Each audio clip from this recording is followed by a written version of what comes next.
Hello everybody, my name is Spencer Walsh. Welcome to today's episode of Newsflash. We have a good one for you as always. And on the show today, boy is President Joe Biden in trouble. It all started with the special counsel report on the handling of classified documents.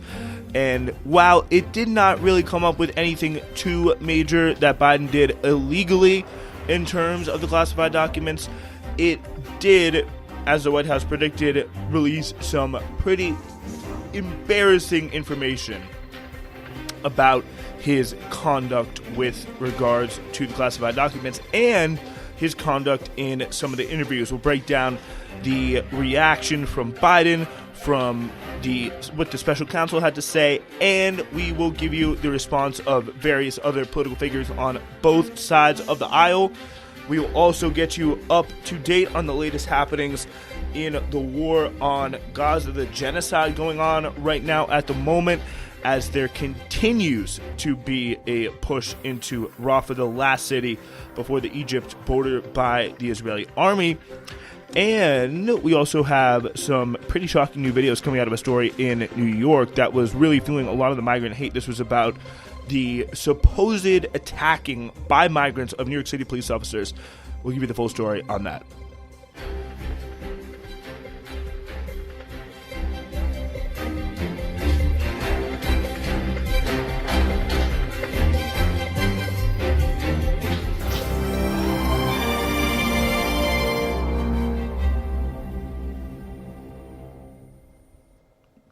All right, so really some pretty remarkable stuff for our President Joe Biden at the moment, as he seems to be probably in one of the worst weeks of his presidency. Definitely not, a banner week for him by any means. He just yesterday, we had the release of the special counsel report that was done in response to the investigations. This is the guy was a special counsel Hur, I believe. This is Benjamin Hur, I think was his name. He was appointed by Merrick Garland, the Justice Department, Biden's Attorney General, to look into some of the allegations that Biden, as we remember, had classified willfully, or, this was the question: had he willfully mishandled classified documents? Had he done anything wrong with that? Because there was obviously some things he took from his time at as vice president, put him in his office, put him in his garage, a bunch of, irresponsible stuff. From what I understand, and I'm no legal expert on any of this stuff, but from what I understand, it seemed like they found that he was, mostly careless with the stuff with the special counsel. This what the special counsel report found, that he was mostly careless with the documents. Just mostly not something he could have handled it, a lot better. But there's also definitely a lot of different cases of, politicians doing that throughout the years, and it wasn't really anything that they found any cause to, bring major action on. But there were some side notes of President Biden, actually being interviewed, because, the press doesn't get to interview him, but the FBI and the special counsel, in the Justice Department, they were able to interview him, and it apparently confirmed a lot of people's really worst fears, especially on the Democratic side, when it came to Biden's just mental acuity, how he kind of, behaves when he's not really primed up for an interview, and really what his mental state is. Even if it did, it really was a kind of stark picture of the mental acuity of Biden, which really is his probably biggest political weakness at this point. Definitely playing into some of the fears that he had, a lot of people have of him just being, incompetent, not up for the job, because, just being politically weak in general. But, obviously that plays in the fact that he is just very, very old, very kind of uncharismatic. Trump, he can, bluster his way through. He's definitely not as sharp as he used to be, just mentally, but he is definitely sharper than Biden, and he definitely, his mistakes, I feel like, are driven more out of just not giving, frankly, a fuck about what goes on, who's the president of what, and just saying whatever and just keep talking through it. But I feel like this is, when he's just seems to be almost skidding out and losing confidence in his ability to finish the sentence as he's speaking that sentence. It just really, really looks bad on camera. But here are some of the things that really people were they had their eyes popping out of their head just reading this stuff. In his interview with our office, this is from the special counsel report, Mr. Biden's memory was worse. He did not remember when he was vice president, forgetting on his first day of the interview when his term ended, if it was saying, quote, if it was 2013, when did I stop being vice president? Which is almost, it's really kind of sad, honestly. Think about him just sitting there, just being like, wait, when did I stop being vice president? Wait, it was 2013, and forgetting on the second day of the interview when his term began, saying in 2019, am I still vice president? Just, not remembering. He did not remember, even within several years, when his son, Beau, died, which is really something that he took issue to in the press conference, but the quotes are all there, kind of in the report. It's something that he was asked and he responded to in that that certain way, and it really is a sad situation. And it's not to again attack people who are of advanced age, but there is just this continued and really just infuriating and stupid really response by the Democrats to be like it's this combination of just pointing to everybody else and being, well, you forget, you're old, and it's just like, this is not a helpful situation here. Like, the person we're focusing on is Joe Biden. Joe Biden is running for president here, and he has just, just really come out looking bad through this whole special counsel when it comes to regard with his age. Yeah, he did not remember, even within several years when his son Beau died. His memory appeared hazy when describing the Afghanistan debate that was once so important to him. Among other things, he mistakenly said he had a real difference of opinion with General Carl Eikenberry, when in fact Eikenberry was an ally whom Obama approvingly cited in his Thanksgiving memo to President Obama. So someone who he was just very, recently agreeing with, he says the special counsel, were opposed. And he had a difference of opinion. So, a lot of weird stuff, to be sure. There was another part, in his interview with his special counsel, Biden said the handwriting label on the folder, the classified folder, looked like his handwriting, and the distinctive misspelling of Afghanistan, just without the H. He spelled Afghanistan without the H or something, confirmed that. Biden repeatedly used this or a similar misspelling in his handwritten notes as vice president, and before that in notes he took as a senator dating back to 1980, which is kind of crazy. And the response from the White House essentially boils down to, we're glad you found the president is too senile to prosecute, but please don't put that in writing. Because there is a part of this where it says, oh yeah, there's he would come off as a nice, kind of young. This is another one. So during the trip, Biden and Harriman had private meetings with longtime Yugoslavian president and World War II hero Josip Broz Tito. Biden called the meeting remarkable, an opportunity to be in the room with the last two living men who remembered the Yalta Conference at the end of World War II, which is just shows you the kind of frame of reference he's coming in. But there was another part of this that was being shared around on Twitter where he was literally like the author of the special counsel report was just like, he's going to come off as a nice older. He came off to us as a nice elderly man who just didn't have a very good memory in interviews. That's where he'd come off. That's how he'd come off to in a jury, and the jury would really have a hard time being convinced that he would be in a willful state to commit this crime. If they listened to his testimony, if they heard him speak on this, they would have real questions about whether he was in a fit state of mind for a crime that really requires a fit state of mind to willfully misplace or mishandle classified documents. You have to be mentally sharp. And the point the special counsel made was that this jury, if they were prosecuting him, they may not think that he's mentally sharp enough to be prosecuted, which is a really remarkable thing to say. And those are some of the major things from this report here, this special counsel report. And here's how President Biden responded in a pretty fiery way throughout the Robert Hur's report, describing him as a well-meaning elderly man with a poor memory. This is how the response went down in the last night at the White House at around 7:45. President Biden, something the special counsel said in his report is that one of the reasons you were not charged is because, in his description, you are a well-meaning elderly man with a poor memory. I'm well-meaning, and I'm an elderly man, and I know what the hell I'm doing. I've been president. I put this country back on its feet. I don't need his recommendation. It's totally How bad is your memory, and can you continue as president? My memory is so bad, I let you speak.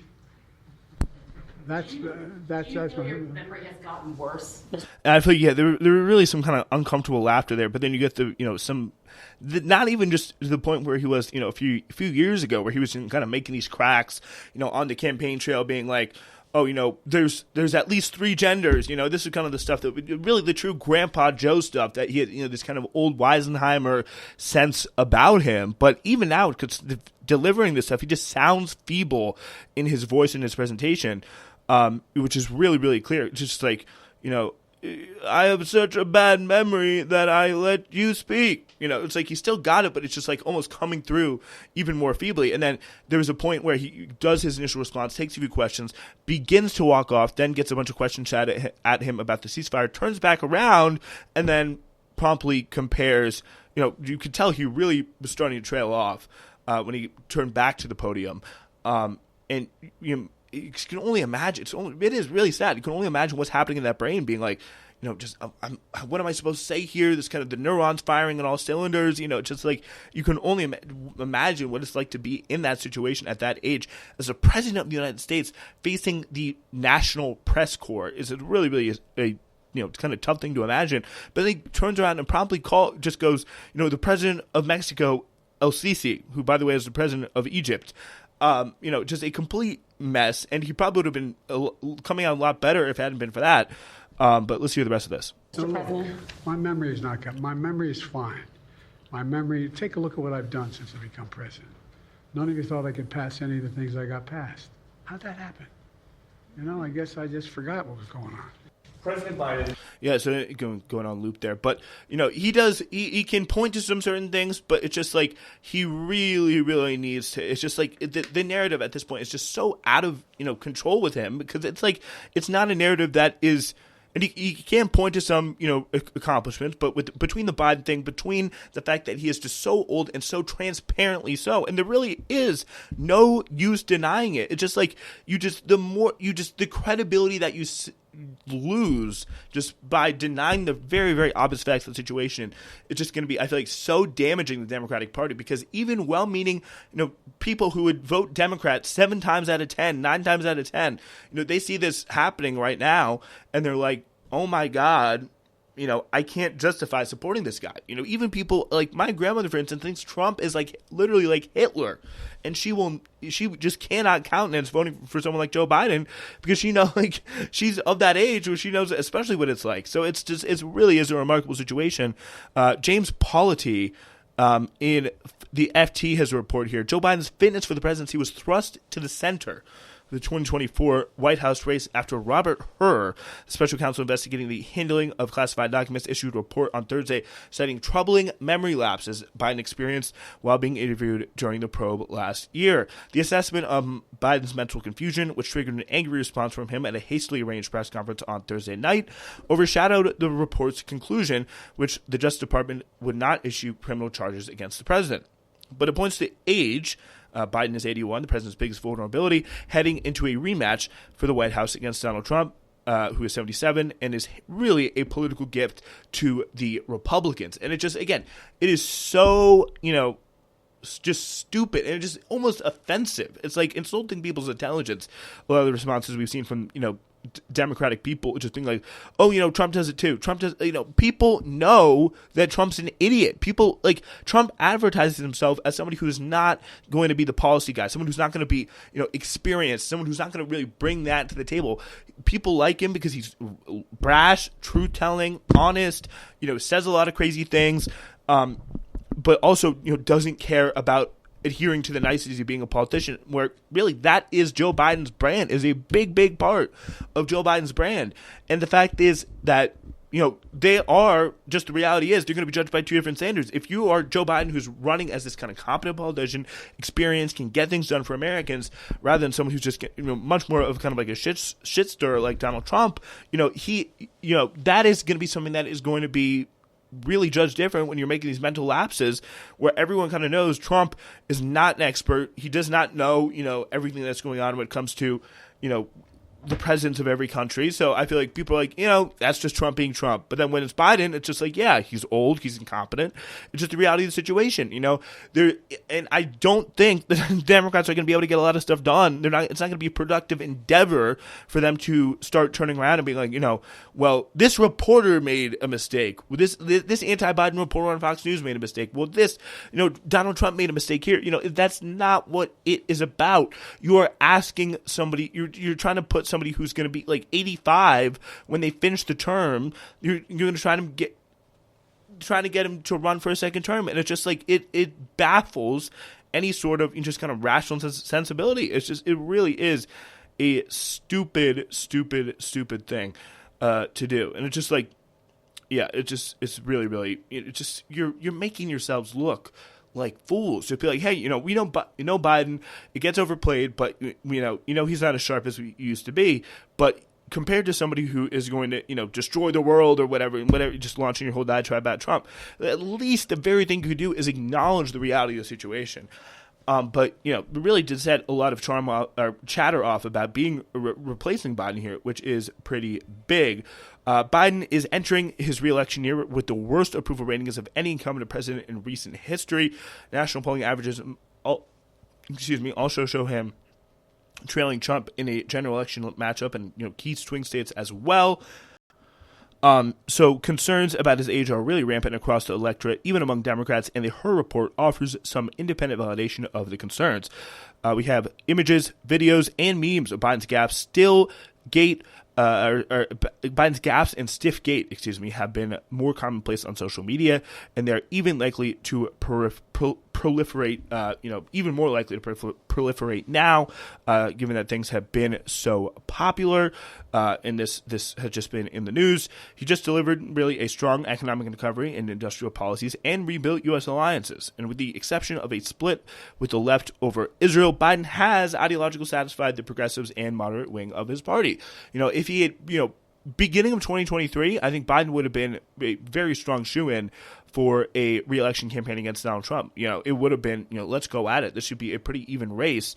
But between Gaza, between the increasing concerns about the age and the gaps, and the kind of economic situation and the inabilities to really get past inflation, I feel like those two things, as I said before, the kind of cruelty squeeze for the kind of younger base, the Arab and Muslim base, and the black base, who are really just offended about what's going on, rightfully so, as I count myself among these people in Gaza, and then also the people who say he's too old, he's too incompetent, he's not making changes in the economy, we need somebody else who's more dynamic, and that is really how I think you can explain Biden's position right now.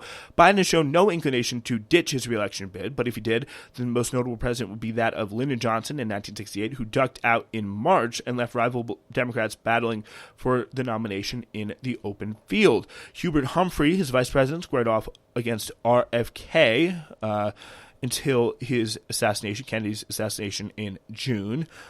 Which, that's a whole, hidden history episode to get into.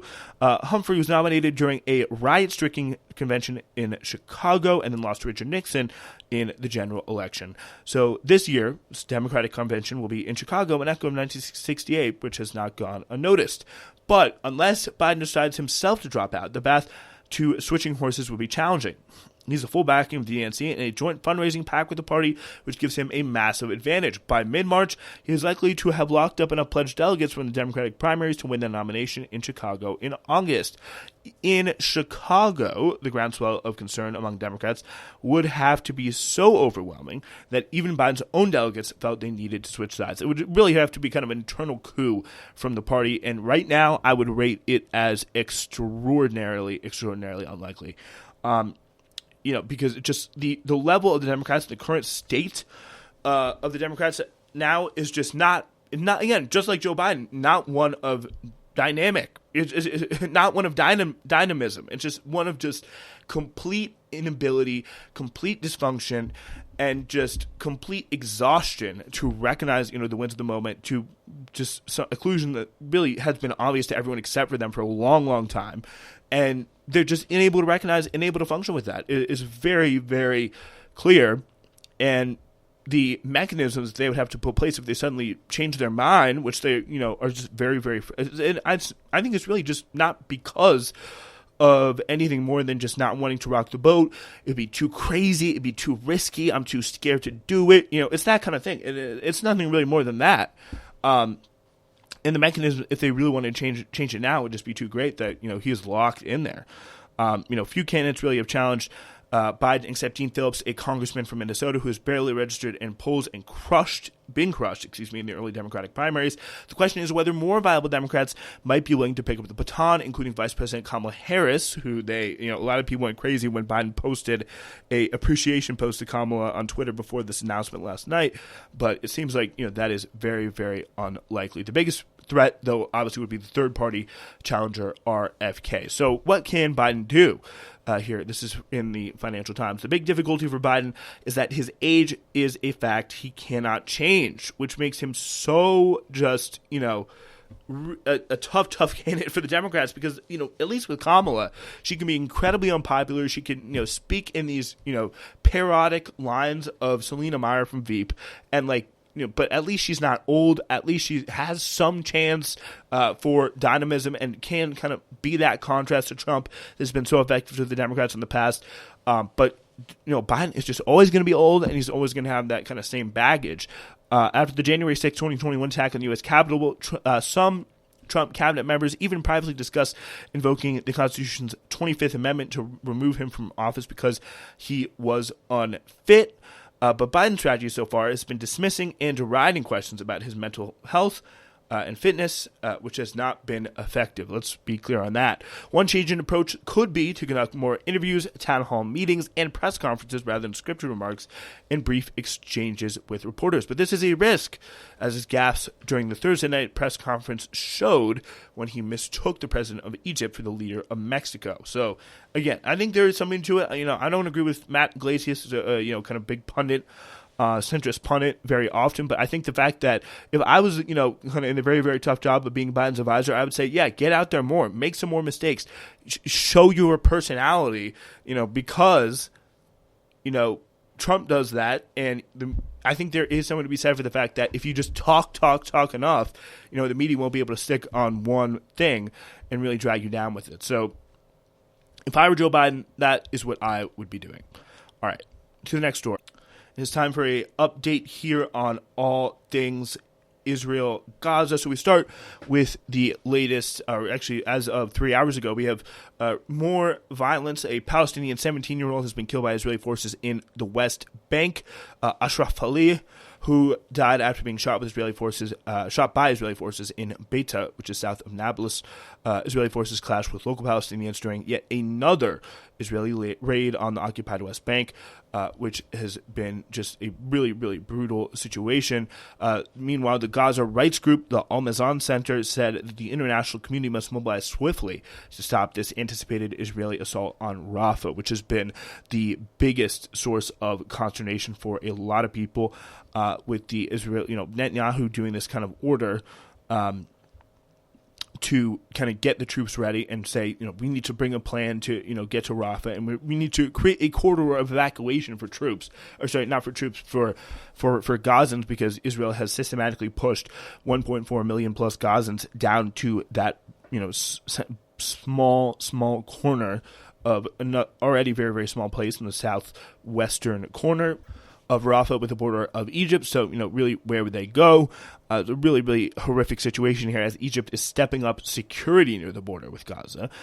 So they have been deployed 40 tanks and armored personnel carriers to the northeastern Sinai over the last 2 weeks. The report, which cites 2 anonymous Egyptian security officials in Reuters, comes as Israel prepares for an incursion into the Rafah border near with Egypt. The question is, why are those tanks there? And is it to keep out the Palestinians if they get pushed in that way? Or is it to, if Israel gets a little bit too excited, is it to, fire on them? Both of which would be absolutely, momentous. But the presence of the army there is definitely not a good sign. Tensions between the two countries have also simmered over a possible Israeli effort to take control of the border area known as the Philadelphia Corridor. Since the beginning of the current war, Egypt has feared that Israeli forces may expel Gaza's population into the Sinai. So it'd be very interesting. I'm sure, the U.S., given our kind of closer relationship with Egypt, will be watching that closely. Another incredible statement from Palestinian Authority President Mahmoud Abbas. He is saying that Israeli army is planning to force Palestinians out of Gaza with the Rafah plan. Who could have guessed this? A bold stance for Mahmoud Abbas, really giving the Palestinians everything that they need. Another instance of his great leadership, which really is just pointing out things that everyone in Gaza, everyone associated with the Palestinian cause, about within the kind of greater Palestine and without, has been saying since jump. He is now writing a strongly worded letter. So of course, incredible contribution there by Abbas. Little sarcasm there for anyone who may not have gotten it. But as Israel prepares for an incursion into Rafah in the southern tip of Gaza, it's completing an arc that's been progressing since the war began in October, consistently expanding ground operations further south into areas it told civilians it would be safe for the civilians there, which to me is probably one of the most just disgusting parts of this. In mid-October, Israel ordered roughly 1.1 million Palestinians in northern Gaza to move south for their own safety. This is when they dropped all the leaflets trying to go, past the Wadi Gaza road, which cut kind of the north and south of Gaza in half. I think we all remember that. Then they, attacked the north. They bombed Gaza City to smithereens. Then they kind of did the same thing to Khan Yunis. If you overlay, really, the population centers of really just a map of the population centers, you can really see, with the areas where Israel is bombed, it's almost an exact replica. So you can really see what they're bombing, and they've gone pretty much all throughout Khan Yunis at this point. Israel further issued evacuation orders, again in early December, sometime in the form of nearly 2,500 complicated grids posted online at a time when Israel's assault had been deprived many Palestinians of access to the internet. While Israel has said that such steps are meant to protect Palestinian civilians, safe areas and even corridors designated by Israel for evacuation have been consistently targeted by Israel bombardment. I could just never really forget the video of that car trying to flee and just being blown up by a tank right on the same road. It puts no better example of just the nowhere is safe for any Palestinian in Gaza, because this is a mission of ethnic cleansing and genocide. So now more than half Gaza's population is crammed into Rafah, while nowhere is left to flee as Israel steps up bombardment of the area and plans an assault on the packed area. Really, really horrific stuff. And I think it's just not paid attention to enough and highlighted enough that this is the last place they have to go. There is no other place. There's no, city south to that. This is a campaign to push people out. This is a campaign not to find, whatever, stupid shit that Benjamin Netanyahu says about the last 4 Hamas battalions. Like, this is a campaign of almost like the final battle. As Saham al-Nashram said, we are waiting to be martyred. She's a Palestinian woman who fled to Rafah with 20 family members after being displaced from Khan Yunis. She previously told Al Jazeera, we know that wherever we go and whatever we do, we will be killed. It's just absolutely, it's hell on earth. You cannot possibly comprehend it here in the West. And it's such a horrific situation that we have, our governments have enabled at every turn. This is apparently, we're finding out now as more information is trickling in. Ashraf Allah, the death of his, the boy, the 17-year-old boy, who was apparently just going to buy groceries. At the entrance to Beita, he was surprised to see a number of Israel vehicles storming towards the town. He was headed back to his home, but the army fired on him. He was injured in the lower back, but locals were prevented from reaching him and taking him away, which is just, again, it's so shocking, but we've seen it so many times, like the inhumanity and just the pure evilness of this, the consistent Israeli tactic of shooting a Palestinian civilian and just not allowing the family members, not allowing the villagers to get to and attend to the person so that they die, when they know they could have saved him. is just another level of depravity.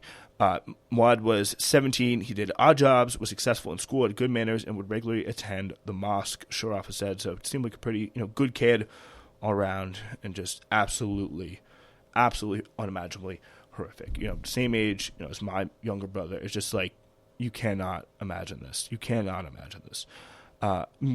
Palestinian ambulance crew was detained trying to help victims of the Israeli West Bank shooting, trying to save the life of Muath Ashraf Faleh. It's the same guy we were just talking about. But this is the Palestinian Red Crescent teams. They were failed, and they were detained by Israeli forces. So again, just no humanity.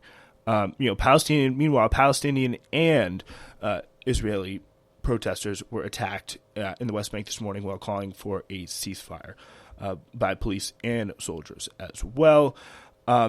Meanwhile, the director of Amnesty International said in response to this headline from the AP, Netanyahu ordering a population of Gaza's crowded Rafah city evacuated ahead of an expected ground invasion. She very rightly says, evacuation, but where? There is nowhere to go. Amnesty is reiterating that Palestinians in Gaza are at grave risk of genocide. The international community has an obligation to act to prevent genocide. Really, just it's sickening. It's like a car crash in slow motion. This fact that they are continuously just being violated, while in the north, we have seen Israeli warplanes violating Lebanese airspace amid threats to bomb Beirut. Meanwhile, the planes either are visible in Beirut, and even, as this photo from an Al Jazeera staffer shows, high in the mountains of the Kfar one of the country's ski resorts. So they're just flying up and down, north, south, Lebanon, and it really is interesting because honestly, I think they should do it. They should just totally be great for them to go and try and bomb Beirut. It would be great. They would totally be able to handle the Hamas response and Hezbollah at the same time. Again, obviously that is a little bit of a kind of facetious joke, but it's about obviously a very serious topic because tons and tons of Lebanese civilians would die, as we've seen through the Israeli barbarity towards them over the years, when they the various operations they have done and the atrocities they have committed in southern Lebanon. So it would be a pretty brutal situation for the Lebanese civilians there, because as we know, that is what the Israeli army does. They're not effective at eliminating Hamas. They've probably wiped out a third, or I think it was a third was what the U.S. generals were saying, of Hamas in the course of 4 months. That's a militant group that's making fertilizer-based rockets. It's under trapped in a strip that's having genocide committed against it. Those are both not the case with Hezbollah, and they will be able to definitely inflict some severe damage into the Israeli forces, but obviously that won't stop some pretty severe damage towards the Lebanese civilian population, which is very, very important to say. And this situation here in Rafah has been, and I think continues to be, one of the biggest threats and things that we need to watch out for. So this is actually pretty remarkable stuff. Just 15 minutes ago, Israeli media outlets are reporting that the army has informed the family of Yassi Sharabi that their loved one, who was held captive in Gaza by Hamas, was killed by the military. So that makes, I think, -4 at least confirmed hostages that the IDF has been able to bring home at this point, and confirming what we've seen from Netanyahu, that this is just collateral damage. It is just a convenient excuse. The hostages are just a convenient price to pay for the overall Israeli goal of completely conquering and wiping out the Gaza Strip, which, as we've seen from polling, only 51% say returning the hostages should be the top priority. So you just get the sense that it wouldn't be the end of the world for Israel and a good portion of Israelis if this were to turn out that way, where it was more than just 4 hostages were killed by the military. But again, not a surprise, but it is definitely very interesting and very, very clear and almost refreshing in a way to see them admitting that they have killed one of their own hostages, because it's something that we all knew. Just logically, it would dictate that the fact that you're bombing indiscriminately in the way that you are, killing indiscriminately the way you are, only a matter of time before one of these hostages that are all spread out across Gaza will be killed. All right. This is some pretty remarkable stuff in New York City as we continue to see this real ridiculous war, sparked by Biden's horrific agreement to this plan of, the border crisis, and treating it like, the best, essentially deciding the best way to deal with the situation at the border was to give the Republicans everything they want, buy into their rhetoric, and then get mad at them for, when they killed the bill for just purely political purposes and, just use the Republicans' own disgusting rhetoric against them. That, unsurprisingly, has led to more violence against migrants, and also more just false hate and fake news being spread against them. So that includes this incident here of the supposed migrant attack of 2 police officers, as it was reported in the city. There's a local NYC paper. Prosecutors released new footage of a viral attack on 2 police officers that appears to conflict with police accounts of their initial interaction with a group of migrants that quickly escalated into a melee that triggered nationwide outrage. Remember, Elon Musk even tweeting about this stuff. Again, all police do, I hope you're listening and saying it with me. What do police do? The answer is they lie.